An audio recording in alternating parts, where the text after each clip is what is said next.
33번 볼게요. 일단 주제는 인간은 에너지 투자를 통해 천천히 번식을 하며 자녀 양육에 많은 시간을 들이는 전략을 택했다. 일단 이번 33번은 투부정사가 오랜만에 부사적 용법의 결과로 사용이 되는 게 두 개가 나오거든. 1번 문장이랑 3번 문장 이렇게 두 개에서는 이 투부정사가 뭐에 해당이 된다? 부사적 용법의 결과로 사용이 된 거야. 그러면 이때는 해석이 어떻게 되냐면 앞에 어떠한 동작을 해서 그래서 생겨난 결과를 투부정사에다가 쓰는 거라고 보시면 돼요. 자, 같이 해석을 해보면 자, 대부분의 측면에서 인간들은 상대적으로 적은 수의 종들 중에 하나이다. 그래서 뭐한 상대적으로 적은 수의 종이냐? 그래서 관계 대명사절 내부를 보시면 이볼까 무엇을 진화시키다 라는 뜻이야. 그래서 더 많은 에너지를 투자하는 매우 다른 전략을 진화시켜서 그래서 더 천천히 번식을 하게 된 상대적으로 적은 수의 종들 중에 하나이다. 여기까지 했지? 자, 그러니까 인간은요 어떤 전략을 진화를 시켰냐면 많은 에너지를 투자하는 그러한 전략을 진화를 시켰어. 그래서 그 결과 더 천천히 번식을 하게 된 그러한 상대적으로 적은 수의 종들 중에 하나다. 이렇게 해석을 하면 돼요. 원 오브 뒤에는 무슨 명사가 와야 된다? 복수명사가 와야 된다. 그래서 여기 스피시스 복수형 되어 있고요. 자, 그래서 일단 첫 번째 문장에서 한 이야기는 인간은 천천히 번식하는 종이다. 이 정도 알고 넘어가면 돼요. 그 다음 apes, 유인원, 얘는 코끼리죠. 유인원과 코끼리와 마찬가지로 우리는 이 문장 동사가 총 4개가 나거든. 그래서 첫 번째 동사 관련된 부분, 두 번째 동사 관련된 부분, 세 번째, 네 번째 이렇게 하면 돼.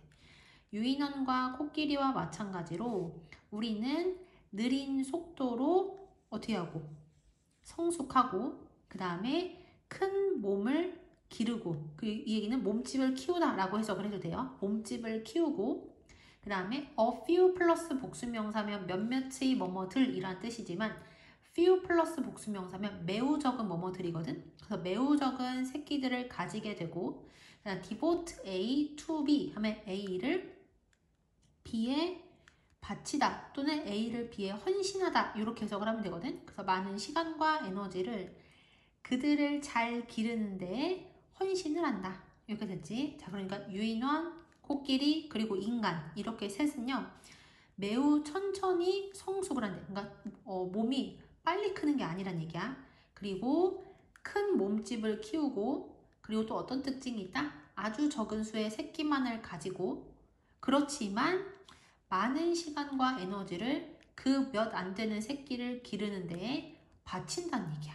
여기까지가 유인원과 코끼리와 그리고 우리의 특징이다, 공통점이다 이렇게 생각을 하면 돼요. 그다음 넘어가서 이러한 특이한 전략은 성공을 한다. 끊고 뭐 때문에 해서 because로 시작하는 부사절이 여기까지고 이 안에 while로 시작하는 부사절이 이렇게 조그맣게 들어가 있는 거야.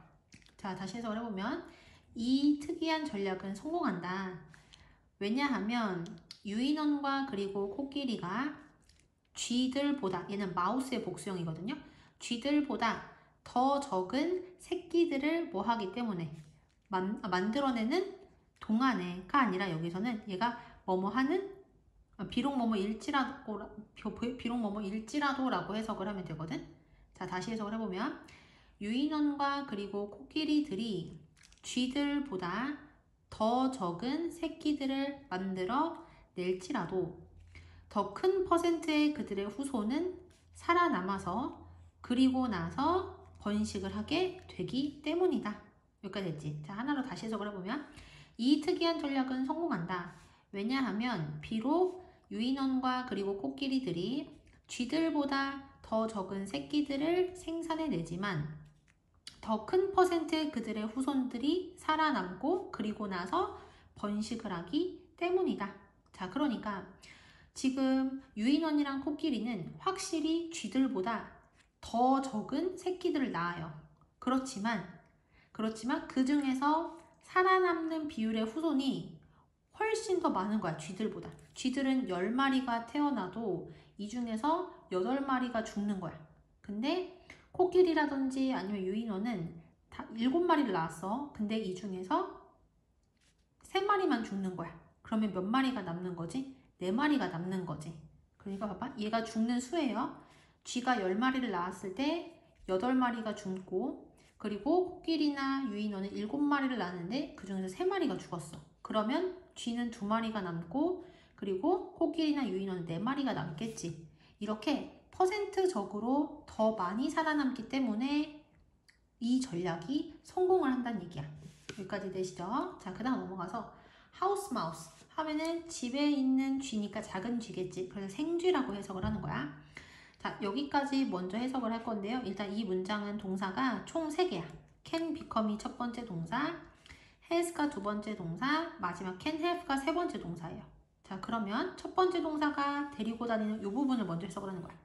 생쥐는 그녀가 단지 태어난 지 5주가 되었을 때 엄마가 될 수 있고, 그 다음에 리터리 뜻이 2개거든.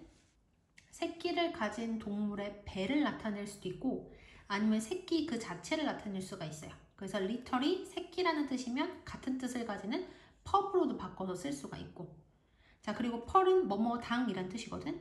그러니까 한 사람당 5개 이런 식으로 할 때 사용을 하는 거야.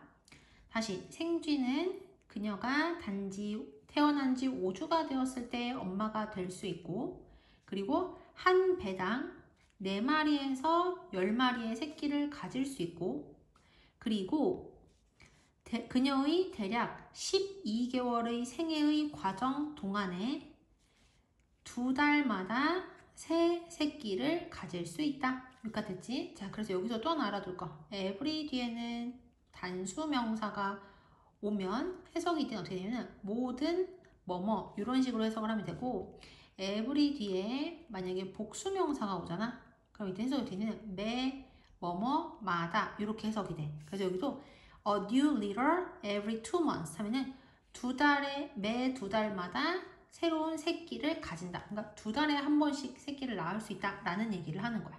여기까지 이해되시죠?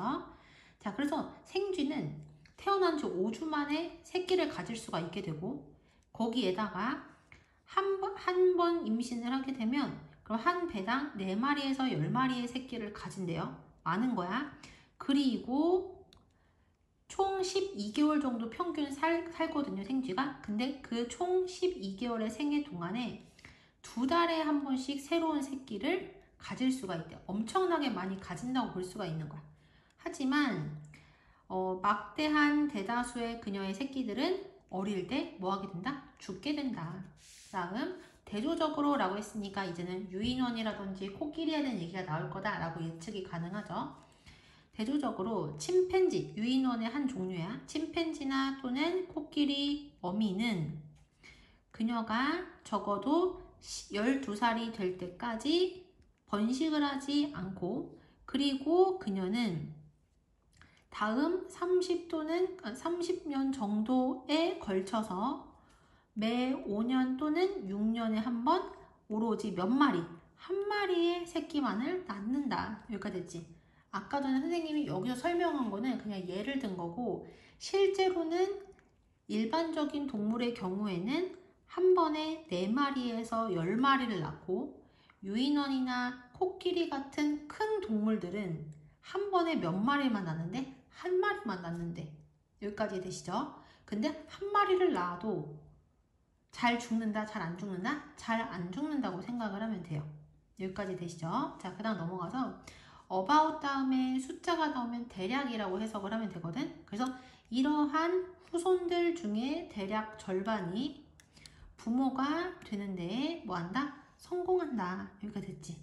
자, 그러면 다시 한번 이제 수치적으로 정리를 해보면 생쥐 같은 경우는 12개월을 평생 살아요.